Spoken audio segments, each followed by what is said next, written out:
Hello friends, இன்னைக்கு உளுந்தங்கஞ்சி எப்படி செய்யலான்னு பார்க்கலாம். அதுக்கு ஃபஸ்ட்டு நம்ம ஒரு பவுடர் ரெடி பண்ணணும். அதுக்கு நான் 1 கிளாஸ் அளவுக்கு கருப்பு உளுந்து எடுத்திருக்கேன். நீங்கள் உடைச்ச உளுந்தா இருக்கலாம், இல்லை வெள்ளை உளுந்து கூட நீங்கள் எடுத்துக்கலாம்.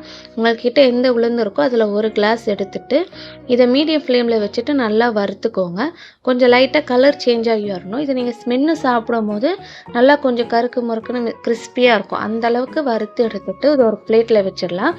அதே கிளாஸில் ஒரு 1/4 கிளாஸ் அளவுக்கு சாப்பாட்டு அரிசி போட்டு இதையும் கொஞ்சம் நல்லா அந்த ப்ரௌன் கலர் வர்றது அளவு வறுத்து எடுத்துக்கோங்க. அதுக்கப்புறம் ஒரு 7லேருந்து 8 பாதாம் ஆட் பண்ணிக்கிறேன். இது ஆப்ஷனல் தான், நீங்கள் சேர்க்காமல் இருந்தாலும் பிரச்சனை இல்லை.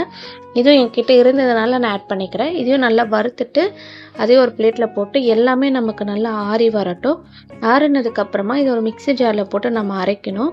மிக்சியில் அந்த மிக்ஸி ஜாரில் எந்த ஒரு தண்ணி எதுவுமே இருக்கக்கூடாது. நல்லா ட்ரையாக தொடச்சி எடுத்துக்கோங்க. இதை அதில் போட்டுட்டு நல்லா அரைச்சி எடுத்துக்கோங்க. நீங்கள் ரொம்ப நைஸாக அரைப்படாது, கொஞ்சம் ரவை பதத்தில் தான் இருக்கும். ஸோ உங்களால் முடிஞ்ச அளவுக்கு நீங்கள் அரைச்சிட்டு இதை நல்லா சலிச்சு எடுத்துக்கோங்க. ஏன்னா 1, 2 நல்லா கட்டி ஏதாச்சும் இருக்கும். அதனால் நல்லா சலிச்சு எடுத்துட்டு இதை நீங்கள் ஒரு பாக்ஸில் போட்டு நீங்கள் க்ளோஸ் பண்ணி வச்சுக்கலாம். ஒரு 2 மாதம் வரை உங்களுக்கு கெட்டு போகாமல் இருக்கும். ஸோ நான் இதை ஒரு பாக்ஸில் மாற்றிக்கிறேன். இப்போ இதில் இருந்து நான் ஒரு 2 டீஸ்பூன் 4 டீஸ்பூன் நான் எடுத்து உங்களுக்கு கஞ்சி எப்படி செய்யலான்னு காமிக்கிறேன்.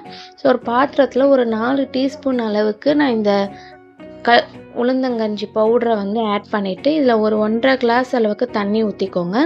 தண்ணி ஊற்றிட்டு கட்டி எதுவும் இல்லாமல் நல்லா ஃபஸ்ட்டு கரைச்சி எடுத்துக்கோங்க. எடுத்ததுக்கப்புறமா நீங்கள் அடுப்பில் வைங்க. இல்லை அடுப்பில் வச்சே மிக்ஸ் பண்ணிங்கன்னா உங்களுக்கு கட்டி சேர்ந்துடும், அதுக்காக தான். ஸோ நல்லா 1.5 கிளாஸ் அளவு தண்ணி ஊற்றி நல்லா கரைச்சிட்டு அடுப்பில் வச்சு நல்லா மீடியம் ஃப்ளேமில் வச்சுட்டு நல்லா மிக்ஸ் பண்ணிகிட்டே இருங்க கைவிடாமல், இல்லாட்டினா உங்களுக்கு கட்டி பிடிச்சிரும். ஸோ கொஞ்சம் நல்லா பொங்கி திக்காகி வரும். திக்காகி வந்ததுக்கப்புறமா நான் காய்ச்சி ஆற வச்ச பாலை ஒரு 1/2 கிளாஸ் ஆட் பண்ணிக்கிறேன். அப்புறம் இது ஸ்வீட்டுக்காக நான் 2 டீஸ்பூன் நாட்டு சக்கரை ஆட் பண்ணிக்கிறேன். உங்களுக்கு ஸ்வீட்டுக்கு ஏற்ற மாதிரி நீங்கள் ஆட் பண்ணிக்கோங்க. அதே இதில் போட்டுட்டு நல்லா ஒரு 2 நிமிஷத்துக்கு நல்லா கொதிக்க வைங்க. நம்ம பால் ஆட் பண்ணனால கொஞ்சம் தண்ணியாக அந்த மாதிரி இருக்கும். இதுவும் லைட்டாக கொஞ்சம் திக்காகிறது வர நல்லா மிக்ஸ் பண்ணிவிட்டு இந்த அளவுக்கு வந்ததுக்கப்புறமா ஸ்டவ் ஆஃப் பண்ணி நம்ம சர்வ் பண்ணிக்கலாம். ஸோ நீங்கள் இதுக்கு மேலே தேங்காய் துருவல் இருந்தாலும் ஆட் பண்ணி சாப்பிட்டிங்கன்னா ரொம்பவே நல்லது, ரொம்ப ஹெல்த்தியானது. குழந்தைங்க பெரியவங்க வர கண்டிப்பாக செஞ்சு வாரத்துக்கு ஒரு 2-3 நாளாச்சும் செஞ்சு சாப்பிடுங்க. உங்களுக்கு இந்த வீடியோ பிடிச்சா லைக் பண்ணுங்கள், கமெண்ட் பண்ணுங்கள், சப்ஸ்கிரைப் பண்ணுங்கள். தேங்க்ஸ் ஃபார் வாட்சிங்.